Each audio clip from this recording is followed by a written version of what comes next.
Cuando hacemos la intersección de un cilindro con otro cuerpo, tenemos que tener en cuenta que hay planos que son sencillos. Esos planos lo que va a hacer es originar rectángulos en este cilindro. Este cilindro puede estar apoyado, puede ser perpendicular o paralelo, o no tiene por qué cumplir ninguna propiedad respecto a ninguno de los planos de proyección. Es decir, yo esto lo puedo ir moviendo y cambiando el enfoque. Bueno, pues si yo, por ejemplo, hago lo que hemos dicho antes, es decir, intento ver planos de cortes, todos estos planos de corte lo que van a hacer es filetear y hacer que todos esos planos originen rectángulos. Pues bien, si hacemos eso, podemos comprobar que esos planos originan a su vez esto que son rectángulos. Si cambiamos el estilo visual, podemos comprobar que estos rectángulos verdes se corresponden con los cortes con estos planos azules. Si yo tuviese un cilindro como este, que es paralelo a la línea de tierra, es decir, sus generatrices son paralelas tanto al horizontal como al vertical, aquí podríamos hacer dos tipos de intersección. La primera de ellas sería hacer la intersección de este cilindro con un plano horizontal, el que yo estoy marcando con el cursor.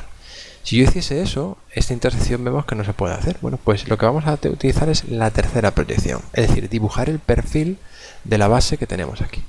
Si nosotros dibujamos el perfil, la intersección de ese plano lo tendríamos aquí.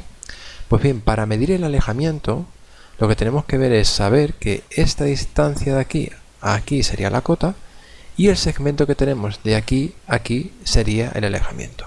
Ese alejamiento nosotros lo podemos llevar a la planta copiando esta circunferencia aquí, de tal forma que esa distancia sería esta distancia y el rectángulo que origina la intersección del plano horizontal con el cilindro sería este rectángulo que tenemos aquí. Si yo esto lo quisiese hacer con un plano frontal, sería equivalente. Tendríamos aquí el plano frontal, dibujaríamos el perfil de ese cilindro, haríamos la intersección y nosotros aquí tendríamos la diferencia de alejamientos y aquí tendríamos la diferencia de cotas. De tal forma que si yo me llevo este cilindro, me lo llevo aquí, estas rectas serían las correspondientes a la intersección de este plano horizontal con el cilindro, teniendo aquí el rectángulo que mostramos aquí.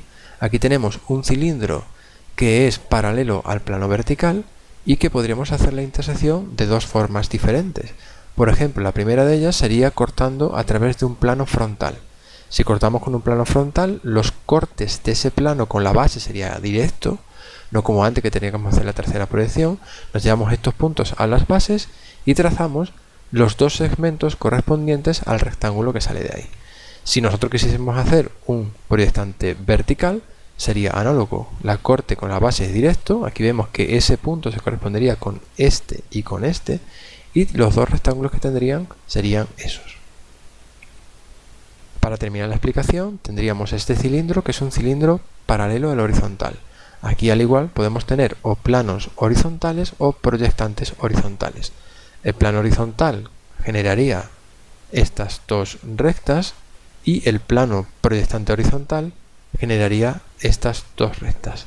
De tal forma que al igual que tenemos puesto en las transparencias, tenemos este tipo de intersección.